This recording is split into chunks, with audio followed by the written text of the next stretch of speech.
Hello and welcome to Total IELTS. Peter here, and in today's video I'll be looking at the IELTS speaking test, how to adopt a positive approach. I'll be looking at some of the reasons why students feel nervous about the test and give you some tips and strategies on how to overcome any feelings of anxiety.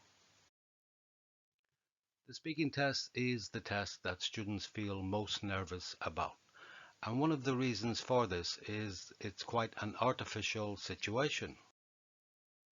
You need to speak to a complete stranger in a foreign language in a small room for about 14 minutes about topics that you maybe have no interest in.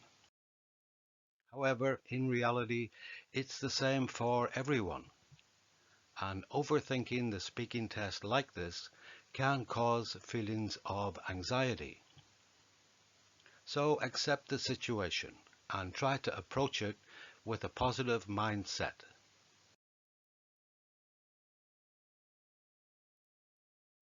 Let's look at some of the reasons why students feel anxious, which in turn can lead to a negative attitude. Of all the IELTS tests, the speaking test has the greatest number of myths or untruths. If you want to know more detail, check out the video 7 Common Myths. For example, one common myth is, I will be penalized if I ask the examiner to repeat the question. First of all, there are no penalties in the speaking test.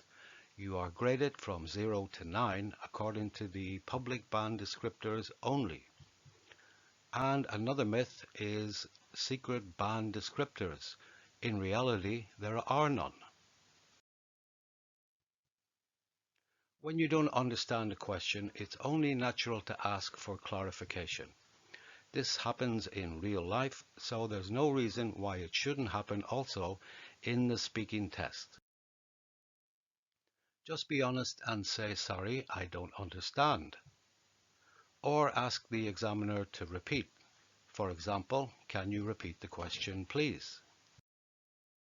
In parts 1 and 2, the examiner will repeat the question. And in part 3, they will actually paraphrase the question and even give examples. This is an IELTS regulation. Examiners must repeat the question. There are so many other myths and untruths. All of these add to a negative mindset. It can be self-defeating, and students feel the odds are against them and they're beaten even before they start.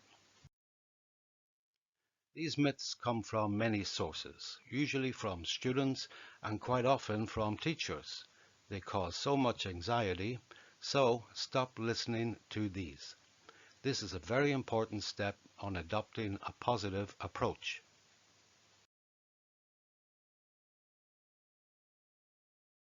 Another reason for a negative approach towards the speaking test is what I call blame the examiner, and this can happen even before the test begins.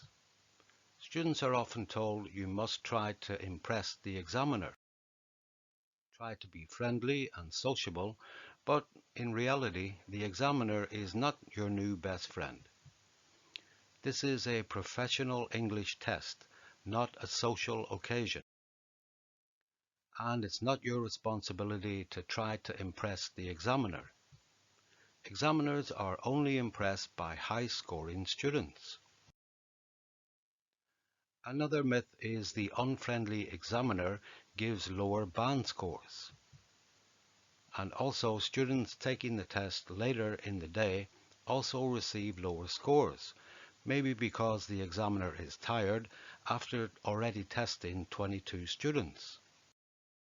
As for the unfriendly examiner, examiners are trained to be professional, not over-friendly, and certainly not your new best friend.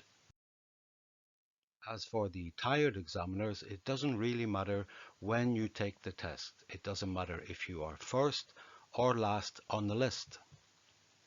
Examiners grade only according to your performance and not the time of day. Blaming the examiner does lead to a negative approach. If you want to know what examiners are looking for, it's students who perform well according to the IELTS public band descriptors. It's really that simple.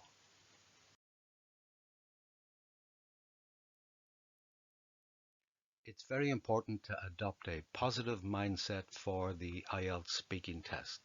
Start by staying away from everything that increases your levels of anxiety. For example, stop listening to the speaking test myths, no matter what source they come from. For example, secret band descriptors. The reality is there are none. Don't try to blame the examiner before or after the test. It doesn't matter what time of day you take the test, and there's no penalty for asking questions. Examiners are there to help you. They really want you to do well and nothing else. Be realistic. Remember, it's a professional English test, not a social occasion. And don't try to blame the topic. IELTS speaking topics are very carefully chosen and trialed for long periods of time before they're put in use. And the topics are not rocket science. You won't be asked to discuss Einstein's theory of relativity. In parts 1 and 2, you just talk about yourself, your likes, your dislikes, and experiences.